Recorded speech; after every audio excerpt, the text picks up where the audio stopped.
Mahatmaa Gaandii hayyuu yookaan mootummaa biyya Indiyaa tokko fakkeenya fudhannee gaggeessummaan maal akka ta'e haa ilaallu. Jijjiirama addunyaa kanarratti akka dhufu barbaaddu atumti osoo fiddee gaariidha. Be the change you wish to see in the world. Osoo hin jijjiiramin waa'ee dhalataaf dhalate miti.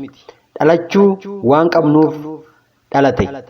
Dabalataaf hin dhalanne wanti addunyaan hin qabne haaraa itti dabaluuf dhalate malee. Abjuun Mahatmaa Gaandii tokkummaa uummata isaati. Yeroo hunduma tokkummaa fiduudhaaf jiraata.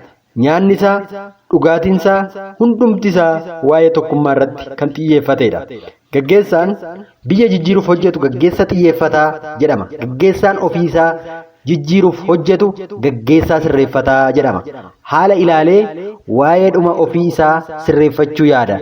Carraa dhuma argateen akka saree maraatee ciniinee sikutuu barbaada.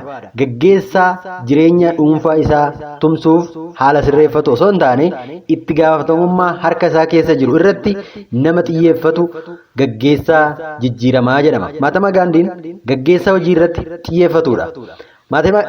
Mahatmaa Gaandiin jijjiirama biyyi isaaf fiddu taa'ee hin eegne. Biyyaaf jijjiirama bu'uuraa qabu fiduuf abjoote. Biyyaaf abjoodhu malee biyyatti hin abootin yookaan biyyatti hin rukutin. Amaloota Mahatmaa Gaandii keessaa muraasa yoo ilaallu gaarummaa agarsiisa. Amalli isaa gaarummaa agarsiisee nama injifata. Gaarummaa agarsiisuun amala gaggeessaa jijjiiramaati. Qajeelummaadhaan nama injifata malee qawweedhaan miti. Namni kamillee eenyummaa rabbi isaaf kenne akka dhoksu hin eeyyamu. Gaggeessaan gaarummaadhaan nama hin gaggeessine gadhummaadhaan nama gaggeessuun isaa hin oolu. Mahatmaa Gaandiin bakka namaaf buusee of ilaala. Rakkoo nama qunnamu kamillee osoo anas qunname akkamiin godha jedhee namaaf kan yaadudha. Gaggeessaan jijjiirama fidu barbaadu kamillee nama irratti hammeenya yaaduu osoo hin taane namaaf fageessee yaadutu irra jira. Gara namaaf yaadu qabaadhu. Gaggeessaa sirrii taanaan hubboo hammeenyaa baattee hin deemin guyyuma tokko si harkatti dhoo'ee suma balleessa waan ta'eef. Namaaf yaaduun xiyyeeffannoo hojii kee haa ta'u. Osoo waan gaarii namaaf yaadduu du'i malee osoo hammeenya namatti yaadduu hin du'in. Mahatmaa Gaandiin ofitti amanamummaa qaba. Ofitti amanuu jechuun wanti addunyaa jijjiiruu danda'u akka harka isaa jiru beekuu jechuudha.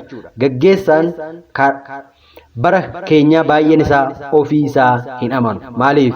Jireenya hirkattoo shaakale waan ta'eef. Waan ganama dubbate galgala dubbii biraadhaan diiga. Waan diigamuu qabu uummata yaasee ijaarsisaa oola.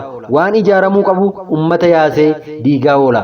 Ofitti amanamummaa hin qabdu taanaan yoomiyyuu waan waaqni sitti kenne hojjetta osoo hin taane waan namni sitti himee hojjetaa oolta. Gaggeessaan akkasii kun gaggeessaa nama biraa jedhama. Osoo ofitti amanee hojii tokko hin hojjetin du'a. Rabbi salphina akkasii nu haa oolchu.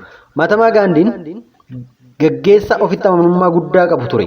Wanti inni hojjetu dhaloota akka jijjiiru dhibbaa dhibba ofitti amana.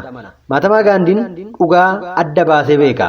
Mahatmaa Gaandiin dhugaan foormulaa hin qabu. Gaggeessitoonni baay'een dhugaa ibsuudhaan foormulaa sobaan dhugoome fayyadamu jedha. Dhugaa sobni beeku, dhugaa sabni beeku soba jechuun gaggeessaa si hin taasisu. Dhugaa irratti waliigaluun amala gaggeessaa jijjiiramaati. Jechi Mahatmaa Gaandii dhugaa ibsuuf fayyadame tokko akkas jedha. There is no God higher than truth. Waaqa beekuun dhugaa beekuudha. Osoo dhugaa hin beekiin waaqan beeka jechuun soba dhugaa fakkaatudha. Dhugaan afaan yoo qaban funyaan hin dubbatti jedhama. Lafa dhugaa sobni taa'uu hin dandeessu.